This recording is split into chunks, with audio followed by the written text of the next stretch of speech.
Hello everyone. Today I'd like to talk about privatisation, but more particularly about the difficulty of implementing the idea of privatisation in a tightly controlled and regulated system. Now, fair warning here, this video is going to be relatively simple. Most of my regular viewers, I imagine, will already know most of this stuff. But this video is going to be the first, I hope, of a larger semi-regular series in which I'll be giving a basic overview of various problems with capitalist economies.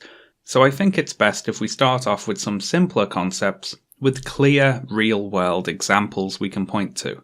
So we're going to be talking about privatisation and nationalisation today, and so we should explain what those are. And very quickly here, to privatise a national system means to take a system that is owned and operated nationally and transfer that ownership and operation to private organisations. And nationalisation is, of course, the reverse of that, to bring privately owned and operated services under state control. And so what are the benefits of privatising a service? Well, the on-paper best-case scenario pitch for privatisation is as follows. Nationalised services are bloated and slow. The lack of competition means that there's no direct incentive to cut costs or deliver better services, since they have a monopoly. Privatised services, on the other hand, have a need to compete, and therefore will offer the best service they can at the best price they can, in order to maintain their share of the market. Privatisation drives down operating costs and results in a blossoming of innovation and healthy, profit-driven competition. That's what they say, anyway. This ideal runs into not insignificant problems when being brought into reality, however, and that's what we're going to talk about today. Now, I could just list all of the negative results of the privatisation of British Rail right here, but that wouldn't be enough, really. We'll get to those later on. For now, with an eye towards the benefits of privatisation that I just mentioned, how would you go about privatising a rail network? So first off, let's think about the trains themselves. It's a good place to start as any, I suppose. The trains in the UK are not owned by the companies that run the trains, you might be surprised to hear. They're owned by what are called rolling stock companies. And these companies lease the trains to the train operating companies. And what's the problem with that, you might be thinking? That's just yet another wonderful level of free market choice.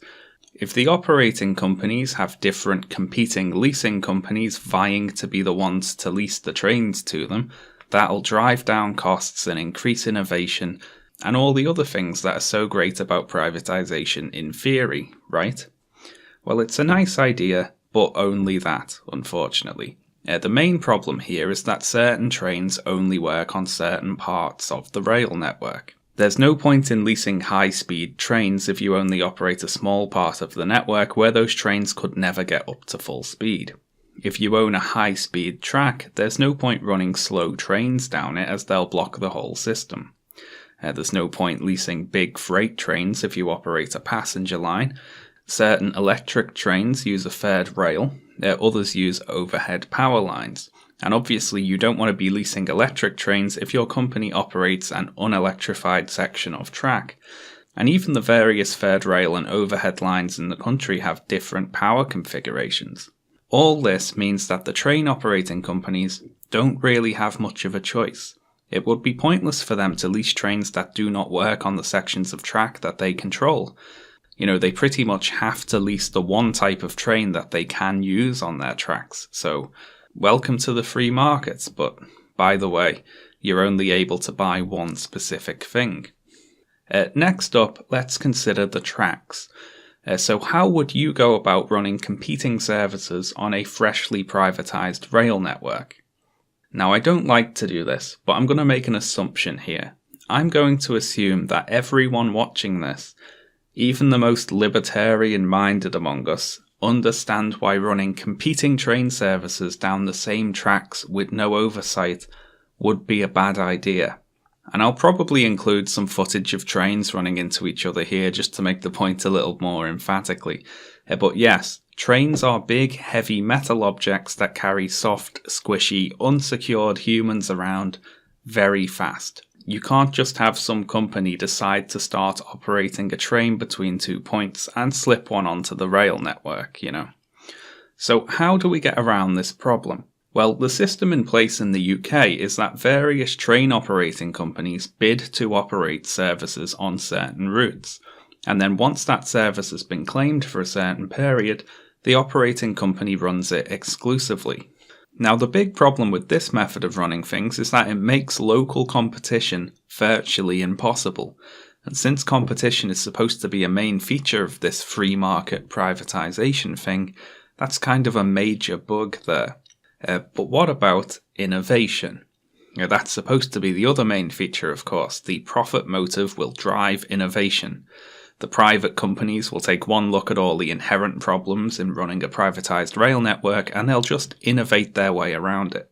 These Randian supermen will find whole new ways to operate rail lines, ways impossible to think of in a sluggish, lazy, nationalised system. Now, the big problem here, if you can call it a problem, is regulation.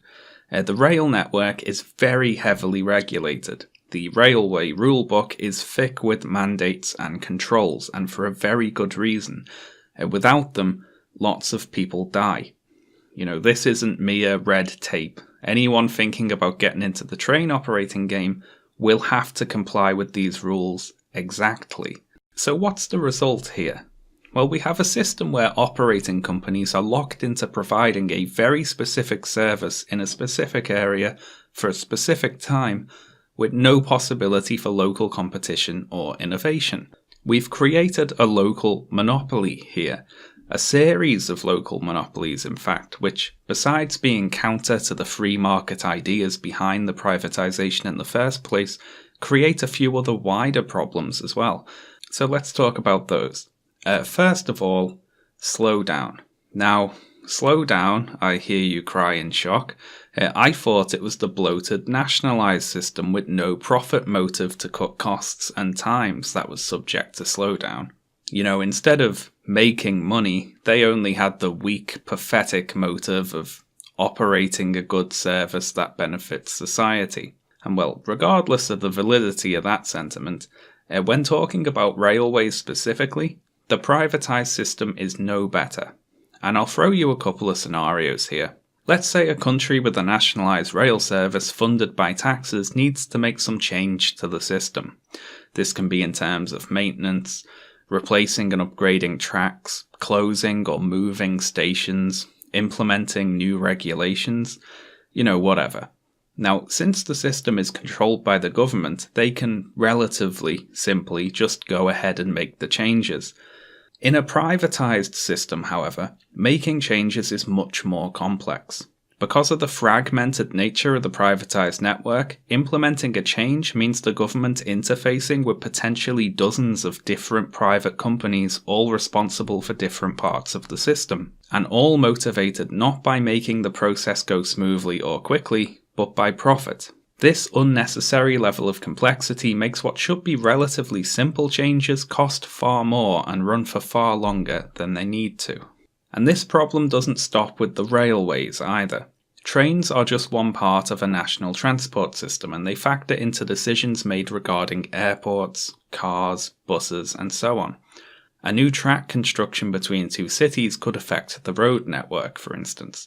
New train stops need to be integrated with bus and tram systems.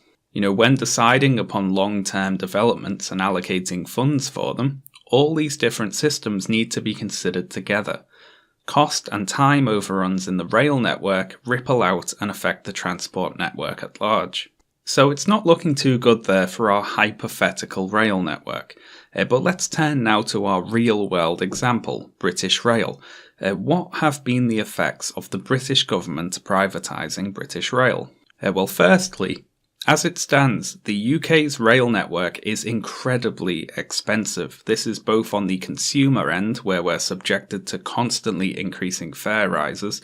A book I read while writing this video called The Transport Debate by John Shaw and Ian Doherty notes that a Glasgow to Edinburgh season ticket costs as much as buying an equivalent pass in Germany for the entire rail network. But this costliness is also on the state end, where we now spend much more money subsidising the private rail network than it ever cost to run British Rail in its entirety. Which is pretty amazing, isn't it? All this free market competition was supposed to drive down costs, and instead we have rising fares and subsidies.